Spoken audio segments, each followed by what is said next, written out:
నమస్కారం. నేను మీ doctor చిన్నమై లంజిరెడ్డిని. Graduates సమస్యల పరిష్కారానికి మీ గొంతుకనే వస్తున్నాను. మీ మద్దతు నాకు అందించి నా అభ్యర్థిత్వాన్ని బలపరిచి మొదటి ప్రాధాన్యత ఓటు వేసి గెలిపించాలని ప్రార్థిస్తున్నాను. భారత్ మాతాకి జై.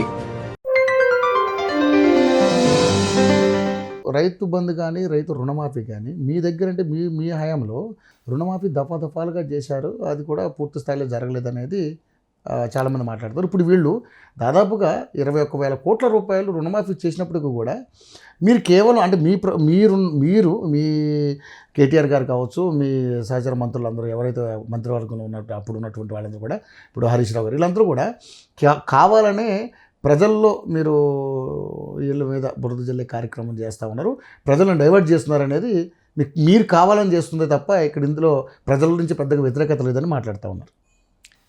వాళ్ళు ఏ గ్రామం కన్నా సరే వాళ్ళు ఒక గ్రామం చెప్పండి, ఆ గ్రామం కోతాం, ఆ మండలానికి కోతాం. ఓకే, ఒకవేళ పూర్తి స్థాయిలో అయ్యింది రుణమాఫీ అని చెప్తే వాళ్ళు ఏ ఛాలెంజ్ కైనా మేము స్వీకరిస్తాం. రేపు లోకల్ బాడీలో మేము క్యాండిడేట్నే పెట్టాం, వాళ్ళనే పెట్టుకోమని యునానిమస్గా చేస్తాం. మేము క్యాండిడేట్లు కూడా నిల్చోం. అంటే పూర్తి స్థాయిలో అవ్వకపోవచ్చు కానీ రుణమాఫీ అయితే జరిగింది కదా, 2 లక్షల రుణమాఫీ అయితే జరిగింది కదా. 60-70 వేల కూడా 100,000 కొద్ది లక్షల కొద్ది వెళ్తారు.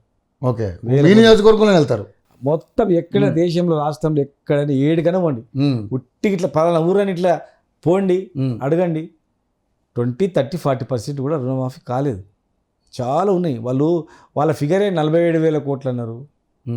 తర్వాత 25,000 కోట్లకు వచ్చిన తర్వాత 37 పోయింది, 47 పోయింది, 27 పోయింది. ఇప్పుడు 18 లోపలనే ఇచ్చినామంటారు, 11-12 కోట్లు అంటారు. మరి మిగతా వాళ్ళని ఎటు వేరి చెప్పండి. రుణమాఫీ అయితే మరి ప్రభుత్వం మేము ఇచ్చే ఛాలెంజ్ స్వీకరించి ఏ గ్రామానికి అయితే రావాలి కదా, అడగాలి కదా. మేము పోతే ఆ ఊర్లో చేతులు చెప్తారు మాకు రాలేదు. 34,000 రాళ్ళు కూడా ఉన్నారు. 34,000 అసలు అస్తవ్యస్తంగా చేసేసారు అంతే. వాళ్ళు ఒక పద్ధతి లేదు, ఏం లేదు. మొండికి కొంతమందికి వేసి రుణమాఫీ అంతెందుకు. సో ఇప్పుడు ప్రియాంక గాంధీ గారు ఎక్కడో ఎలక్షన్లో తెలంగాణలో ప్రతి మహిళకు 2,500 ఇచ్చేసినాము, ప్రతి మహిళకు 2,500 ఇచ్చేసినాము, ప్లస్ రైతు బంధు ఇచ్చినాము, ఎలక్షన్ ఇచ్చిన హామీలన్నీ అమలు చేసినాము. 6 గ్యారెంటీ అన్నారు, ఉన్నాయి 6 గ్యారెంటీలు అమలు అయ్యి. 6 గ్యారెంటీలు అమలు అయితే ఆ ప్రభుత్వాన్ని ఏ భాషతో దిద్దుతున్నారు? పబ్లిక్ తిట్టేవాళ్ళు ఏ పార్టీ కాదు, వాళ్ళు కామన్ పబ్లిక్. మీరు ఇట్లా మైక్ కనిపించిందంటే ఇట్లా సిగం నిండుతారు వాళ్ళు ప్రజలు, ఆ స్థాయికి వచ్చేసి.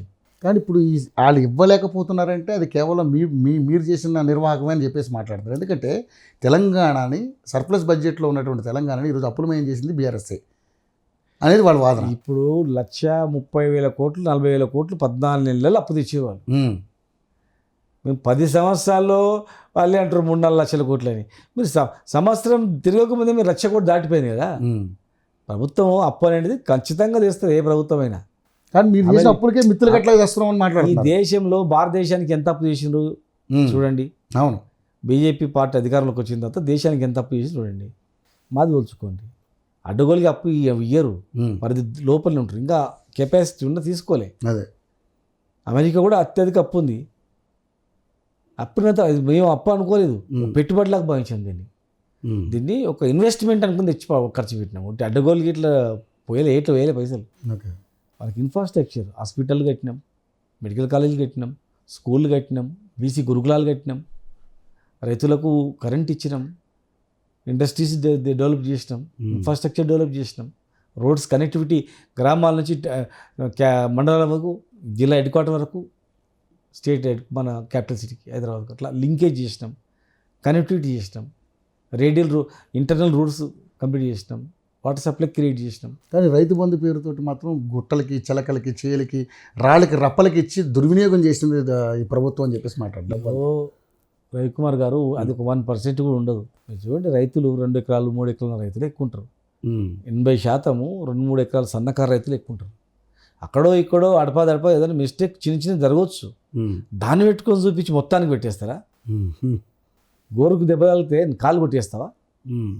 అట్లుంది వ్యవహారం అంతా. సో మరి దాన్ని ఇప్పుడు మీరు అది రెక్టిఫై చేయండి. ఎక్కడన్నా అట్లా గుట్టలు తీసేయండి. నువ్వు ఇప్పటివరకు ఎవరికి రైతు బంధు సరిగా ఇస్తలేవు.